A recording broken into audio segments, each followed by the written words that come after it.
Na sequência, a gente vai falar sobre livros do dia a dia, tá bom? E a gente está atualmente conversando sobre este livro aqui, A Busca de Deus, não é? Que foi escrito por A.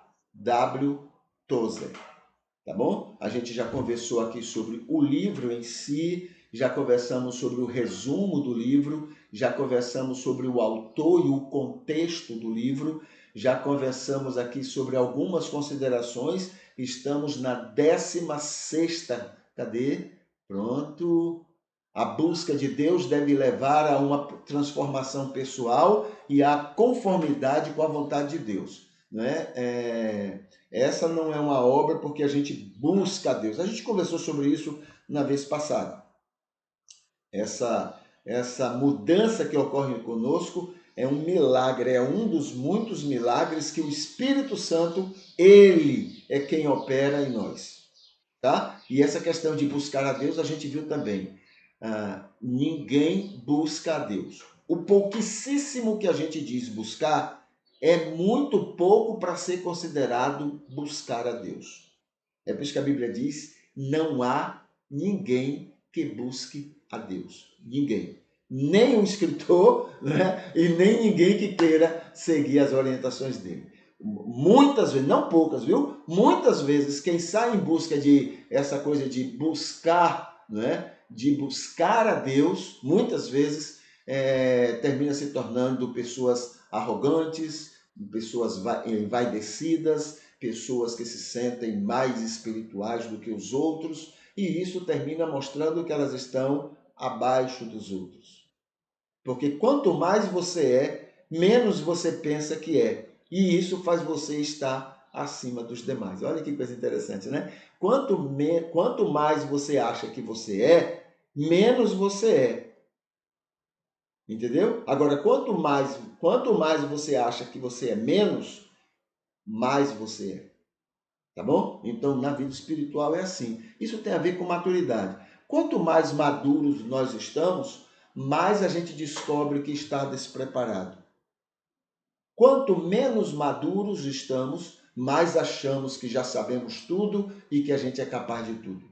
Então, isso é imaturidade. Tá bom? Então, muito bem. No 16º item, na 17ª consideração do livro, ele diz: a busca por Deus pode ser desafiadora, mas é uma jornada que nunca deve ser abandonada. E não vai ter como abandonar. Não tem como uma pessoa começar e achar que chegou ao fim. Não. Porque nós, seres humanos, assim, por mais que a gente se dedique, sempre a gente vai achar que poderia fazer mais. Então não tem fim isso, não. Tá bom? É por isso que a salvação é pela graça. Não é pelo merecimento. Não é porque eu estou me empenhando. Porque eu sempre ficaria na dúvida. Será que eu me empenhei ao máximo? Será que eu consegui o máximo? Será que eu cheguei ao máximo? Claro que não.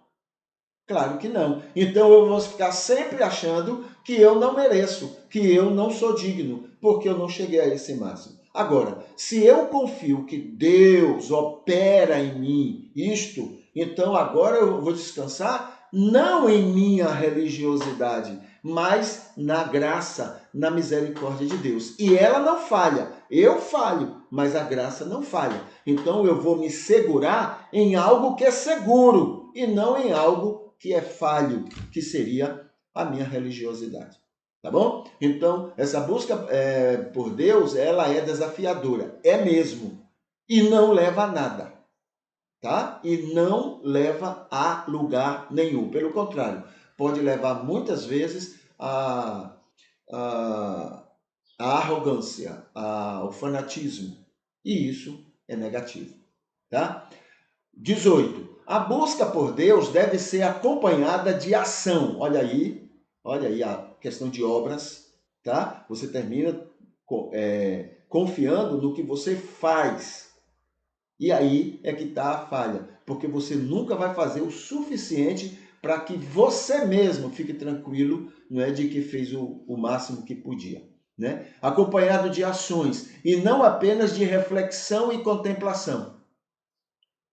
Entendeu? Então é isso, né? Isso aí é obras, tá? É quando a pessoa começa a confiar nela. na religiosidade dela, na dedicação dela. E aí é que a pessoa se dá mal, porque ela nunca vai acreditar que fez o suficiente.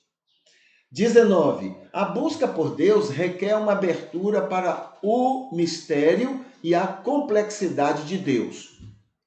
Não existe isso. Tudo bem, Deus tem muito que é impossível a gente conhecer, mas não faz diferença, porque o que Deus se revela é suficiente para que todo ser humano conheça o essencial sobre ele.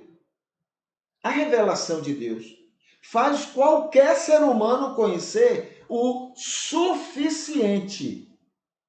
Entendeu? Outra coisa que ele chama a atenção aqui é a questão do mistério. Deus não trabalha com mistérios. Deus quer que tudo dele seja facilmente entendido por todos. Se você não compreende determinada coisa, é porque isso não importa dentro do projeto de Deus. Você está querendo saber de uma coisa, tudo bem, pode ter suas questões, pode ter sua dúvida, entendeu? Pode querer conhecer melhor sobre aquilo, não há problema nenhum. Mas não é do interesse de Deus que você saiba pormenores disso. O que o homem precisa saber, todo ser humano sabe. Entendeu? Porque Deus revela e Deus convence. Então, tudo necessário sobre ele e sobre a sua vontade, todo ser humano, olha, presta atenção nisso, todo ser humano sabe. Porque a revelação de Deus disse isso e porque o convencimento do Espírito já faz isso em todo ser humano. Tá? Então, a busca por Deus requer uma abertura para mistérios? Não. Isso é perigosíssimo. É por isso que muita gente deixa a sua experiência para ficar seguindo a experiência do outro. Ah, não, ele já encontrou a solução desse mistério. Ah, ele é que entende o que é que Deus está falando. Não, nada disso. O que você não entender é porque não é do interesse de Deus que você saiba. Você pode até pesquisar e querer saber a opinião de muitas pessoas, mas não é o que interessa a Deus para que você saiba. O que é essencial para que qualquer ser humano saiba, todo mundo sabe. Olha, se uma pessoa nascer, presta atenção nisso, se uma pessoa nascer no deserto e não tiver ninguém perto dele para ensinar nada, Deus é suficiente para deixar ele tão bem informado sobre Deus quanto em qualquer outro lugar do mundo. A obra de Deus é completa e o amor dele com aquela pessoa é enorme. É enorme. O suficiente ele vai saber. Não há mistérios em Deus. Quem se realiza com mistérios em Deus é quem quer enganar muita gente. Só eu entendo a verdade. Então me escutem, porque só eu compreendo. Não, não existe isso. Deus quer falar e fala a todo mundo, desde o mais simples até a pessoa mais intelectual. Todos compreendem o suficiente sobre Deus. Tá bom? E o 20, a busca por Deus deve ser um esforço de toda a vida. Olha aí, esforço, obras, a pessoa merecer, a pessoa se dedicar. Mentira, não é isso. Entendeu? Porque ninguém conseguiria. Ninguém conseguiria. Olha, a Bíblia diz assim, não, ninguém busca Deus, não há um justo. Ninguém busca, ninguém entende. Olha, entender o que a gente entende de Deus, vou voltar àquela mesma ilustração que eu mencionei. Todo mundo entende de Deus. É o suficiente. Não precisa de mais. Alguns, por alguns motivos, por se dedicar mais a Deus, por ter mais tempo com Deus, entende 2 de Deus. Agora, para dizer eu entendo Deus, é preciso 10. Mas você só tem 2, você não conhece nada. 2 é insuficiente para dizer que você conhece Deus. Você entende o suficiente, mas Deus mesmo você não entende. Essa é uma obra do Espírito. Entendeu? Então, a busca por Deus deve ser um esforço de toda a vida. Isso aí é joio. O joio é que vive nessa busca. Entendeu? Porque ele não chegou ainda. E ele está fazendo pelo esforço dele. Ele não vai conseguir. Nunca.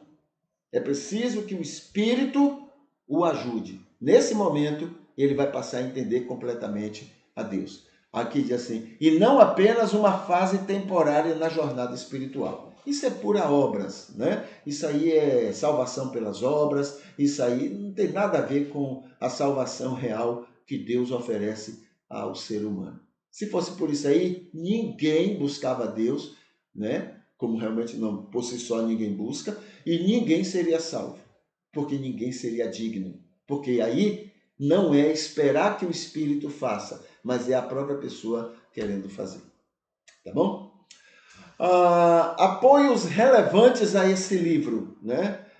Embora não haja informações específicas sobre pessoas que concordaram com as considerações apresentadas em busca de Deus, né? Existem vários líderes cristãos que provavelmente concordariam com muitas das ideias apresentadas no livro. Aqui estão 3 líderes cristãos conhecidos que podem apoiar algumas das considerações do livro. Billy Graham, o famoso evangelista Billy Graham, era conhecido por sua ênfase na adoração a Deus.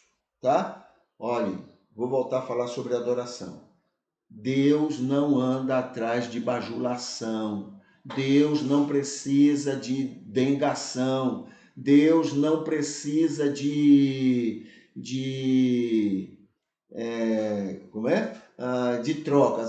Senhor, eu te adoro e tu faz o que eu estou pedindo. Deus não está atrás disso, não. A Bíblia coloca que a melhor adoração a Deus, sabe qual é? Amar e ser bênção ao mundo que Deus ama. Essa é a adoração. Tá bom? A gente tem lembrado muito isso, porque as pessoas têm se confundido. A Idade Média, né, muitos religiosos fizeram errado. Eles corriam para os montes, ficavam lá em mosteiros e deixavam lá o mundo que se virasse. Eles queriam ficar lá perto de Deus.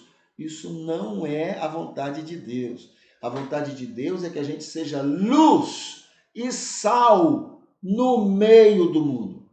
A vontade de Deus, adorar a Deus, é fazer o que Jesus fazia, a ponto de ser chamado pelos religiosos, a ponto de ser chamado de beberrão e amigo de pecadores.